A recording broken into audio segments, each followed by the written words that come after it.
Well, hello and welcome to the channel. I am Corvette Hop. If this is your first time visiting the channel, then please go ahead and subscribe.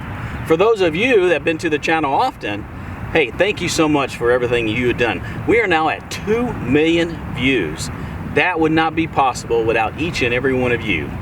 With that, we'll go ahead and get started on this new video. This new video is going to cover the removal of the front fascia of this car. We're doing that because we need to replace the headlight bulb.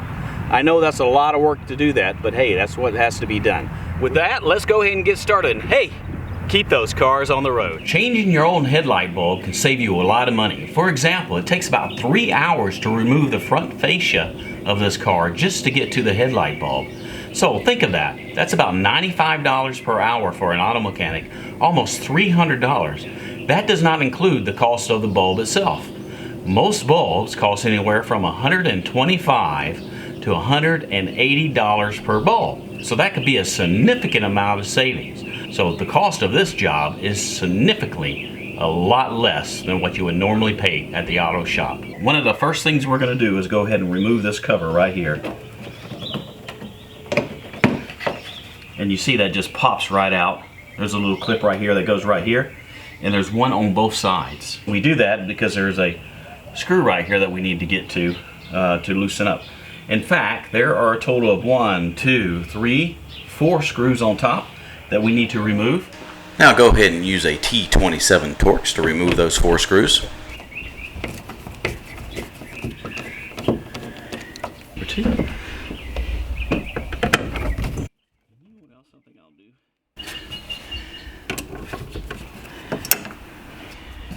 And now go ahead and remove the last one of the 4 screws.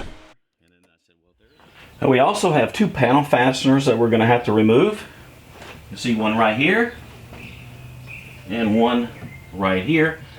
Harbor Freight does make a special tool to remove the fasteners. If you do need to use a screwdriver, please be careful so you don't scratch it up. This is the location of the second fastener. I like using this tool because it's made of plastic and it doesn't scratch anything up. Next, we'll go ahead and remove 3 screws from the driver's side and then another 3 from the passenger side on the inner fender area. Screw number 1, 2, and 3. Again, remove the screws from the passenger side also. I'll be using a size 10 Torx to remove the 3 screws.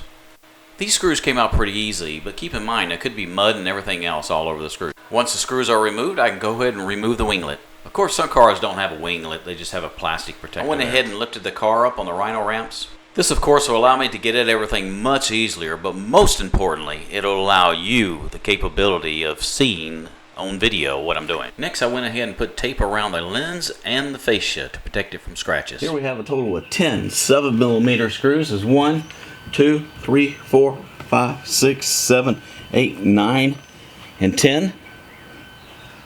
So it'll be 10 screws here, and then 3 on each deflector for a total of 16 in total. We'll go ahead and remove all those now.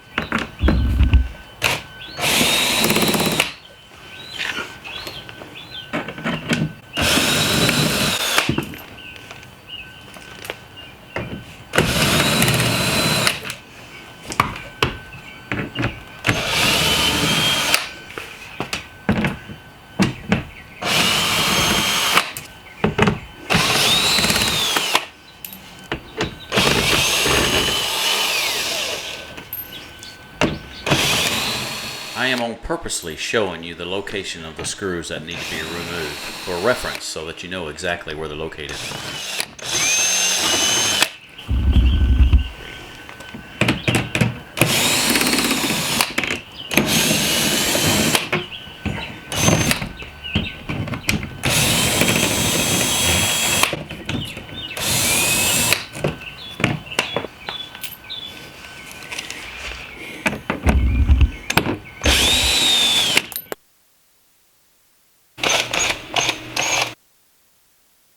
Now we can go ahead and disconnect the front running lights.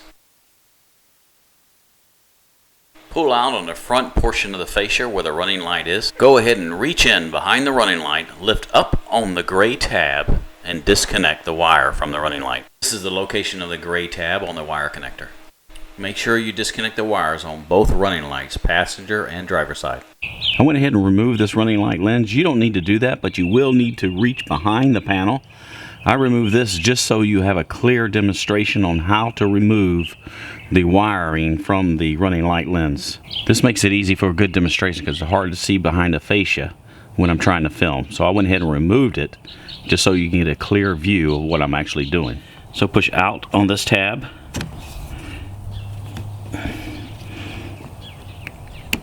Just like that.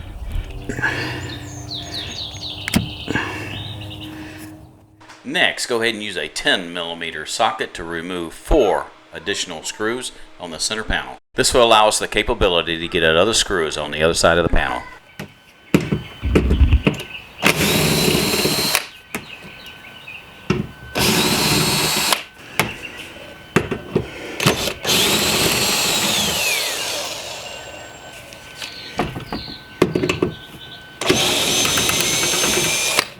Now just go ahead and move that center panel to the side. Now you have visibility of additional 5 bolts that need to be removed. This is the location of those 5 bolts. Use a 7mm socket to remove those bolts.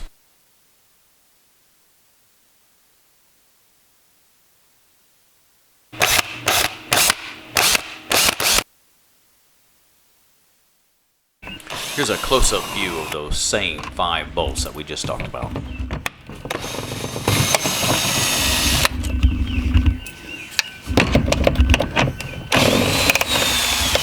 Now that we have all the screws, bolts, and fasteners, we can go ahead and remove the front fascia. Go ahead and lift up on the panel to release it.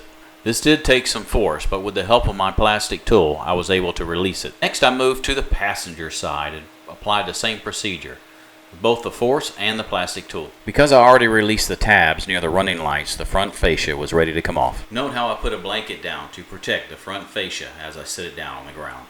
Be extra careful to protect the paint and the headlights. Now I can easily get at the headlight assembly. One of the first things I need to do is pull out a red tab so I can release the headlight assembly wiring harness. Once the red pin was pushed outward, I was able to put a small screwdriver behind the pin to release the connector.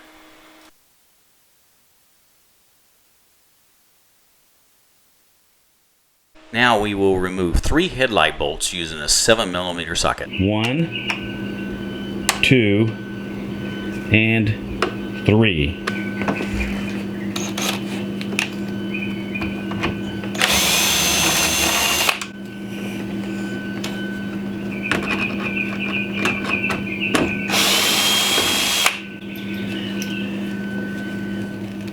And now the last of the 3 bolts. Ready? Next, I went ahead and removed one of the front fascia brackets so it would be easier to remove the headlight assembly. There's only 2 small screws that require a 7mm socket. By removing this, it just makes it easier for the headlight assembly to come out. I was able to fishtail the headlight assembly out. Pay particular attention how it is removed so that you can install it the same way.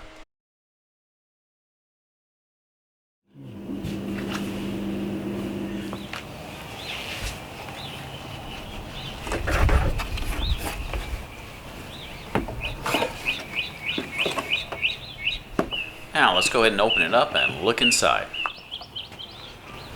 Here's a ring right here. Lock position, unlock position, lock position, unlock position. Once it's in the unlock position, you can actually pull it out. Go ahead and remove the wiring harness. There we go. Next, remove the old headlight bulb. Now install the new headlight bulb.